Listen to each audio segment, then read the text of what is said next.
Hello everyone, warm welcome to Supercoaching Regulatory Bodies YouTube channel by Testbook.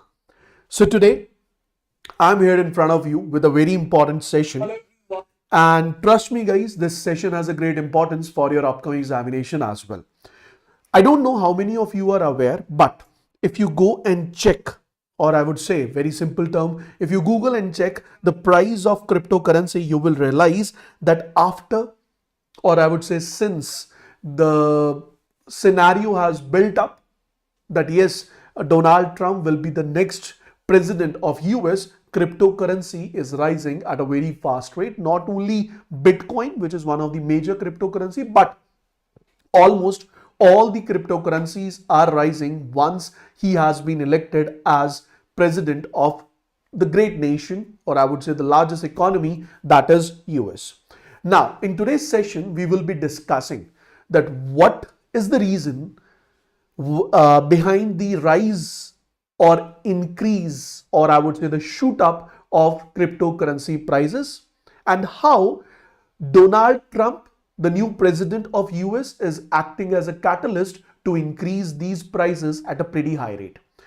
After answering these two questions, I will be discussing with you what actually CBDC and cryptocurrency are, how CBDC and cryptocurrency is different, and what is the future of CBDC, that is central bank digital currency, not only in India but all over the globe. Trust me guys, this session is going to be really very important, and this session will help you to answer the questions in the examination which can be asked directly related to the CBDC or maybe related to your cryptocurrency. So before we start the discussion, I would request everyone copy the link of this session and share the link of this session with your friends. I'm also doing the same. I request you to do the same. Copy the link, share it with your friends so that more and more students, they can join us live in this particular session, and yes, they can enjoy or they can get to know what is the reason behind rise in or behind increase in cryptocurrency prices all over the globe. So let's get started with the discussion. I hope you all are very well aware cryptocurrency is basically a virtual currency which allows to settle down the trade without using the actual currency, without using the physical or any kind of digital currency which is being issued by the regulatory bodies, which is being issued by the central banks of the country.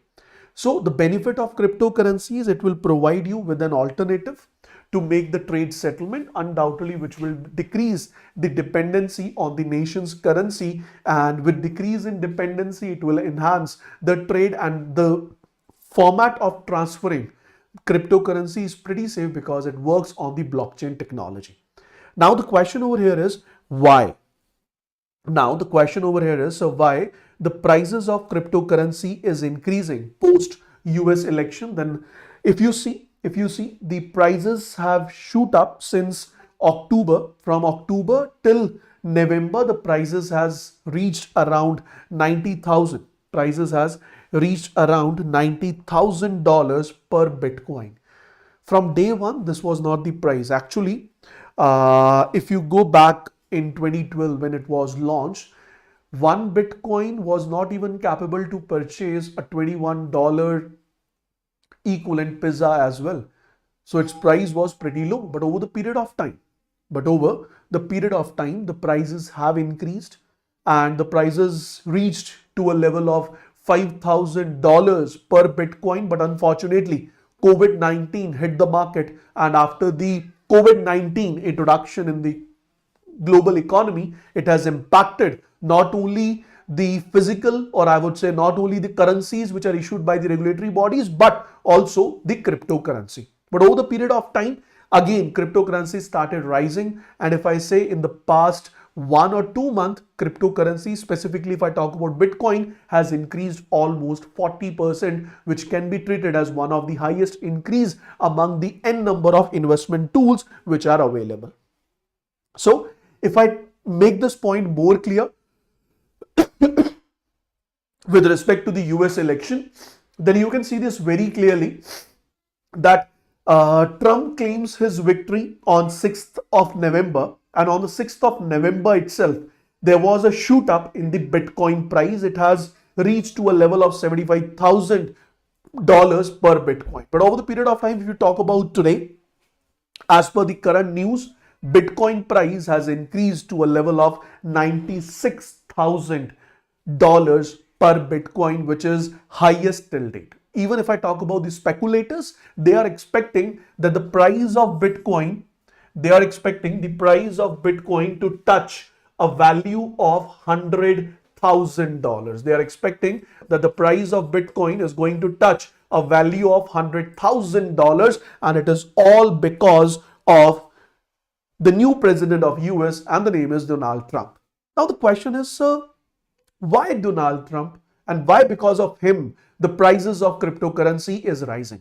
If I would like to answer this question, then I'll go back to his election campaign, and during his election campaign as well as during a meet in July, which was specifically related to cryptocurrency, he very clearly mentioned that we will be making US the largest nation on the planet to accept as well as to trade the cryptocurrency. So let's talk about this. So the cryptocurrency industry, they are very well aware that if they want to survive, they want to grow, they need the policy makers who have pro-cryptocurrency behavior. So because of this, almost $130 million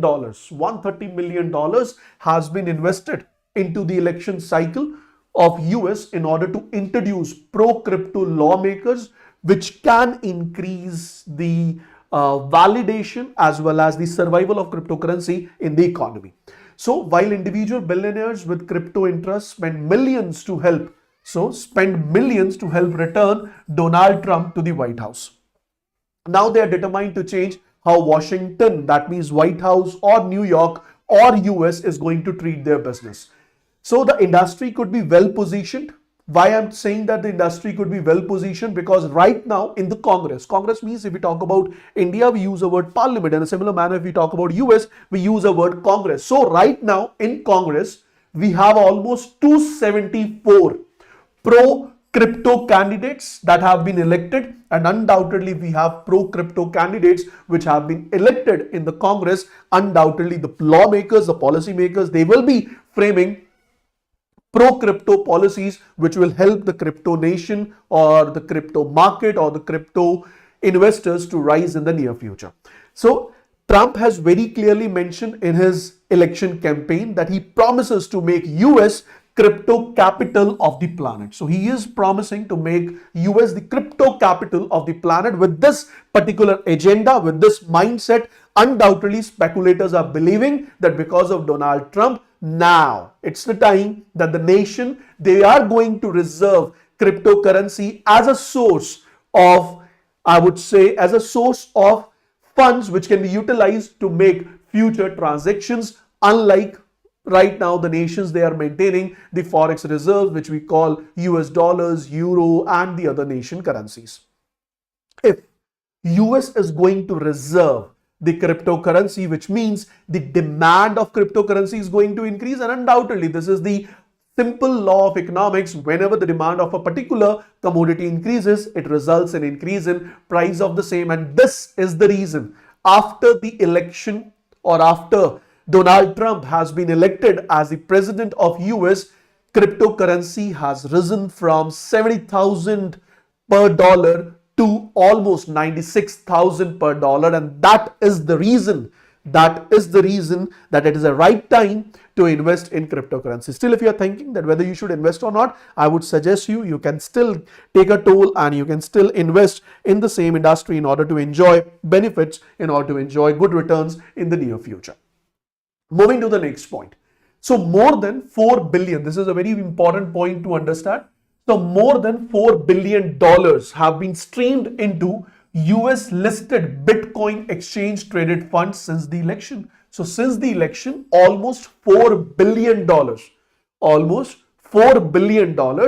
have been invested, I would say invested in the Bitcoin exchange traded fund, which is a big number. And if I talk about the cryptocurrency market, guys, earlier this market was around $1 billion, which has now crossed a mark of $2 trillion in almost 10-12 years just because of increase in interest of the investors in the same. Bitcoin is undoubtedly one of the biggest cryptocurrency. It has risen, it has increased after the US election, but it is not the only cryptocurrency which has witnessed a rise, but almost all the cryptocurrencies which are in circulation, they have witnessed a good increase after the election, because now US possess a lobby of lawmakers who have a pro crypto policy mindset, and undoubtedly if the mindset is pro crypto, cryptocurrency is going to have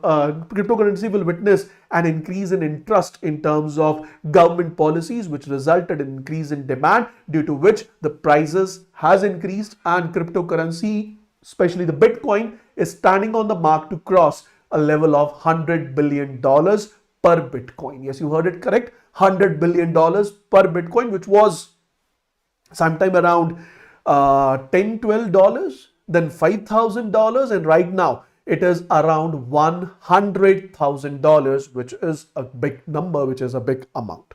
Now, moving ahead, after all these discussions, now let's talk about, after cryptocurrency, there is one more currency which is in news these days, and generally students, they have a misconception between the two. So one is CBDC, we call it as central bank digital currency. What is central bank digital currency? How it is different from cryptocurrency, and how it is the future in terms of transactions and currency circulation will be discussed now. I would also suggest, till now whatever we have discussed, it is just a stage which I set for you, where you can have an interest and you can build your understanding in this video that what we are going to talk, that is cryptocurrency, but eventually this is the area from where the question will be asked in the examination, and there is a probability that due to the current scenario, you can even expect descriptive question from the same. So let's get started quickly. So what is CBDC? If you ask me, then what will be my answer to this? So CBDC stands for central bank digital currency, which is basically a digital form. Please pay attention. Digital form of legal tender issued by central bank. Unlike cryptocurrency, it is not issued. Cryptocurrency is not issued by the central bank, but yes, CBDC is nothing. It is basically the electronic form, I would say, or the digital form, I would say, of the legal tender issued by the central bank. For example, in India, we have 1 rupee, 2 rupee, 5 rupee, 10 rupee, 20 rupees note. In a similar manner, the same notes in same denomination, if they are available in digital form and you can make the transactions using these notes in the digital form itself, then it is termed as what? CBDC. What is the benefit of it? We will be discussing that. So primary objective is basically to provide an additional option to use money in a digital format. So it is primary benefit is the operational benefit, that you have an option that yes, you can use your own currency in the digital form, which will undoubtedly increase the efficiency as well as transparency of payment system. Secondly, India's initiative, Reserve Bank of India has launched, remember that, pilot of CBDC. Pilot means it's just an initial phase where it is not issued full-fledged. You and me, we are still not using digital currency. Even I would say we don't have access to this digital currency, but yes, some of the individuals and merchants, they have the access and they are involved in the trading, so that shortcomings can be checked, loopholes can be identified, and then those shortcomings and loopholes can be rectified once it is, or before it is launched for the use of public. Right now, if I say India's CBDC is known as what? E-rupee. We call it as digital rupee, and it has been launched in two segments. The first segment we have is wholesale and the other one is retail. So concept note issue, RBI has issued a concept note on CBDC on 7th of October 2022. So pilot launch, the pilot for the digital rupee in the wholesale segment was launched in November 2022 and retail segment was launched in December 2022. So you can say almost 2 years ago, CBDC has been already launched in the market, but still it is in the pilot stage. It has not been implemented full-fledged in the economy. Moving on to the next point. Wholesale segment. In case of wholesale segment, Settlement of secondary market transactions in government securities. So wholesale segment includes the settlement of secondary market transactions in government securities will be done with the help of CBDC. It is expected to make interbank market more efficient by reducing transaction cost and mitigating the settlement risk. So this is very important. What is going to be the benefits? A wholesale segment is the segment which allows you to settle down your secondary market transactions in government securities with the help of wholesale CBDC. First point. Second point is expected it is expected to make the interbank market more efficient by reducing transaction cost and mitigating the settlement risk. What does it basically means? For example, uh, let's take in this manner. You have an account in ICICI Bank, okay, and you are purchasing a product from me, and I have an account in SBI. Now you are liable to make the payment.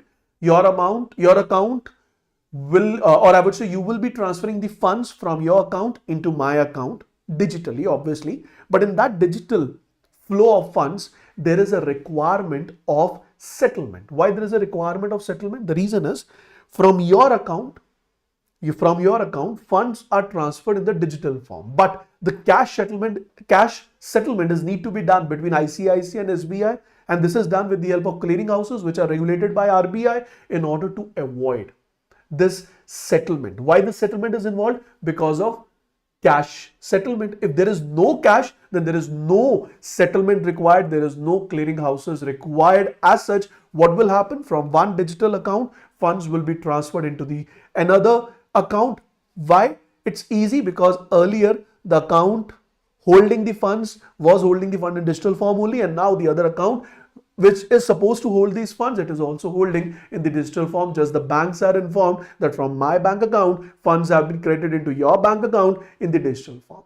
Now we assume that you don't have any physical currency going on in the economy. So जो तेरा था अब वो मेरा है, जो मेरा है कल वो तेरा होगा. That is the point I'm talking about. Earlier it was only recorded in the digital form, but actually physical settlement was required. But if everything is done in the digital form and we don't have any physical presence, then obviously the digital settlement is the final settlement which will ease out or increase the efficiency of interbank transactions. Participants, it includes banks, financial institutions which participate in the wholesale market. In the wholesale market, the merchants, the users like you and me have not been involved, have not been allowed to do. Is it clear, everyone? Is it clear, everyone? Okay, just go through with it. If you have any doubt till this point, you may ask, please.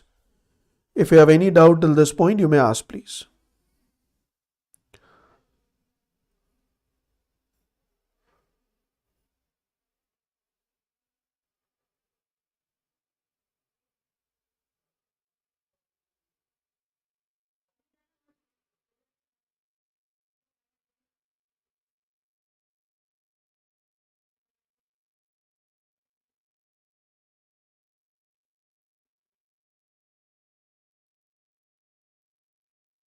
Okay, now let's move on to the next term. The next term is talking about the retail segment. If I talk about the retail segment, sir, it involves closed user groups. Initially, it was launched within the closed user group comprising of participants who are customers as well as merchants, issued in the same denomination as paper currency and coin, which means 1 rupee, 2 rupee, 5 rupee, 10 rupee in a similar manner, and support both person to person. That means you can transfer the funds from you can transfer the funds into my account, and even you can transfer the funds into the Mantra Flipkart account as well.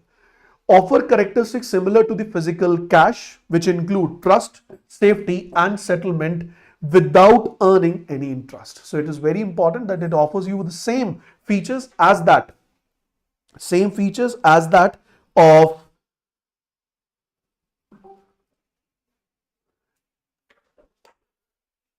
Just give me a second, guys.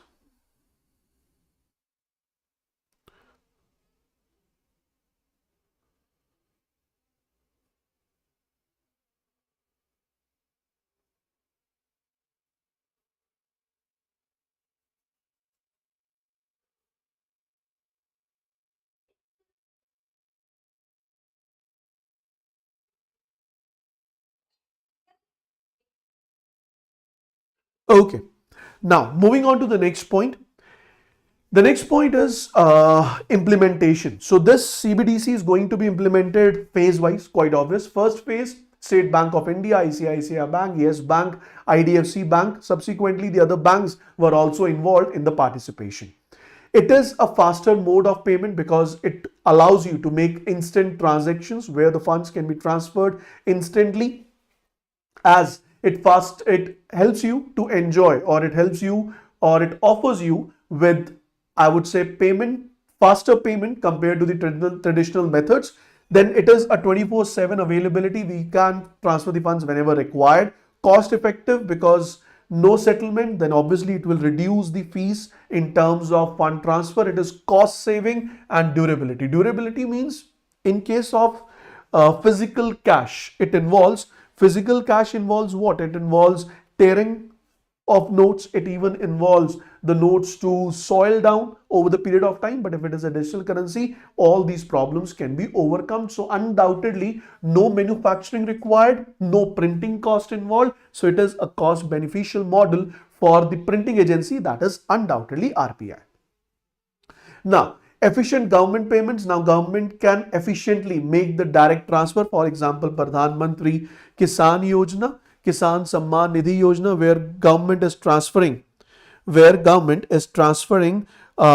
funds into the farmer's account in 3 equal installments. Now, that can be more easily done with the help of this particular form of currency, which we call it as CBDC. Blockchain technology, we know this very well, that it is based on the blockchain technology, which utilizes real-time tracking and ledger maintenance so that the tracking can be done easily, transparency can be maintained, and it will be a secured format of transactions. But along with the benefits, we have certain constraints. Constraints include the first one, that is cyber security concern. Whenever we go more digital means there is a concern of cyber security, and that is going to involve in the case of cryptocurrency as well. Then we have steep learning curve, which means user adoption. See, you are educated, you are graduates, I believe. Still, you are not very much clear about the CBDC or cryptocurrency. Just think of the rest of the population of the country, where it was pretty difficult to make them more, I would say, digital pro, where the financial inclusion aspect was done, which had a quite different persona, where I was saying that जो आपके पास note है, अब वो note आपके account में आप account to account transfer कर सकते हैं. अब मैं कह रहा हूं कि आपके पास नोट ही नहीं है. The moment I say you don't have the physical currency, and explaining someone that without the physical currency you still have the funds is going to be a bit difficult task in India as per the current scenario. Yes, smartphone is not required in that particular case. I would say the moment we say smartphone is not required, it is still in a developing phase, and obviously the country like India, if we are going to rely on smartphones, it's going to be quite difficult to implement this kind of currency all over the country. Moving to the next one, infrastructure requirement, digital divide. Ensuring widespread access to necessary digital infrastructure is required, particularly in rural and remote areas, so that implementation can be done. Cost of technology, then I would say high initial cost. Significant investment is required to develop and maintain the technological infrastructure for CBDC. So high initial cost. Whenever we go digital, the moment you go digital, the first and the foremost problem is initial infrastructure, and the cost which is involved to set up the initial infrastructure is pretty high. That is obviously going to be borne by the government. Last but not the least is regulatory and compliance issues. So dynamic regulations, need for ongoing updates to regulatory framework in order to accommodate technological advancements and ensure compliance. So if you are introducing something new, then you need new rules, new regulations, new compliances. Legal tender status, CBDC issued by central bank will be recognized as legal tender, which can be treated as a fiat currency, which you are already treating your physical notes you have. But on the other side, if I compare CBDC with cryptocurrency, then I would say cryptocurrency, what is it? Sir, it is something different. It is decentralized digital asset which is not issued by any central authority and not recognized as a legal tender. So from the first difference itself, it is pretty clear that CBDC is more reliable in comparison to cryptocurrency. So CBDC is basically enjoying all the benefits of cryptocurrency and overcoming all the shortcomings of cryptocurrency, and that is the reason it becomes, I would say, the perfect example which need to be adopted in order to go digital in near future. Then the next point under this difference is centralization. CBDC, it is centralized as issued by central bank, which ensures stability and trust, but cryptocurrency, it is operating on decentralized network. That is the reason, if it is operating on decentralized network, it is prone to high volatility, where we have witnessed the change in price from $5,000 to $100,000 per Bitcoin, which is pretty huge. Next is security and trust. CBDC is backed by central bank. Obviously, it is trusted, but cryptocurrency, it depends on underlying technology and the robustness of the decentralized network. So we cannot say that it is secure. Even we cannot say that it is unsecure. It depends on the underlying technology as well as the decentralized network which is responsible to issue the same. Moving on to the fourth difference, that is on the basis of usage and adoption. CBDC is designed for widespread use, which can be done by the general population like you and me, including retail and wholesale transactions. But cryptocurrency, primarily, cryptocurrency was also introduced with the same thought, but over the period of time, or once it was issued, it has become a more favorite instrument for the investors rather than for the payment making agents or payment settlement agents. So it is more of a speculative investment tool rather than adopting it into a day-to-day transaction format. Now, so what is the status of CBDC globally? If I talk about the status of CBDC globally, countries implementing CBDC include Bahamas, Nigeria, Eastern Caribbean countries. Countries considering CBDC, it includes Russia, China, and even we can add India in the same list. If I move ahead, what are going to be the benefits for India if we come up with CBDC? So efficiency and transparency will increase. Cross-border transactions will become easy, where we can facilitate faster and cost-effective cross-border transaction. It will reduce dependency on cash, which results in, I would say, a next step towards cashless economy, result in decrease in requirement of new printing of currency. It will result in decrease in somehow decrease in flow of, or it will undoubtedly impact the parallel economy which is existing, that we call it as a black money, or we call it as an economy which involves the circulation of black money, the money which is not accounted by the government. Undoubtedly, in case of CBDC also, a number of steps have been taken where the identity can be, I would say, the identity of the individual who is making the payment and receiving the funds can be manipulated, or it cannot be very easily looked out, but still it's better, or it will be giving a better platform for central authorities to identify the one who has made the payment through CBDC in comparison to the payments which are done through cash. So it's going to be beneficial. The next we have encryption. So it ensures confidentiality, as I was talking, and security of data during the transmission and storage, but still identification can be done. It uses fingerprints, facial recognition, and other data to verify customer identity, and fraud detection systems are introduced where real-time monitoring and detection of frauds can be done through the AI and other machine learning tools, which will help the individuals involved to safeguard them from the fraud. One more very important point which have been mentioned by Parmeshwar, I missed it, sorry for that, but Parmeshwar, pretty good, that is counterfeit notes. We call it as, in very simple terms, nakli note जिसे कहते हैं. I'm talking about those. So physical currency ही नहीं है तो नकली note का मतलब ही नहीं, क्योंकि असली नोट ही नहीं है तो नकली नोट का कुछ लेना देना होगा ही नहीं. So it will also have a positive impact on the economy, because counterfeit notes which are in circulation, it has a pretty negative impact on the economy, whatever the economy we are talking about. Is it clear, everyone? Last but not the least is the advanced security measures. So we need to come up with cyber security protocols so that we can implement all of them pretty good. Multi-factor authentication is required, secured socket layer encryption is required, and then we come up with predictive analytics so that we can utilize the data to predict the potential risk and take preventive action. Credit risk assessment can be done easily, compliance with regulations can be done easily, mitigation of financial crimes can be done easily. For example, anti-money laundering system and KYC protocols, they can easily identify who is transferring the funds, whether he has completed his KYC or not, whether he is coming under the Anti-Money Laundering Act or not, and easily tracking can be done. Easily the individual can be tracked and challenged in front of law, unlike the issues which are prevailing in the current scenario where physical currency is in circulation. I hope the point is clear. So this is all about your cryptocurrency, why the price of cryptocurrency is increasing after US election.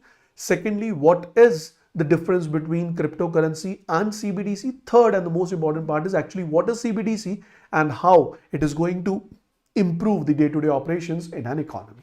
So that will be all from my side, guys. If you want to learn more, you can join our Lakshya batch. Use the code MADHAV in order to enjoy maximum discount. And trust me, guys, the moment you join this batch, there is a great probability that you're going to clear your RBI Grade B 2025 examination in the very first attempt. You can download the PDF of this session from my Telegram channel. My handle is @Madhav. My channel name is Economics by Madhav. You can download the PDF from the same. Thank you so much. Good luck. God bless you all. Do tell me in the comment section whether you enjoyed the session or not, and how many of you have learned about cryptocurrency for the very first time. And I hope now you got the answer that why cryptocurrency prices are increasing post US election. Thank you so much. Good luck. God bless you all.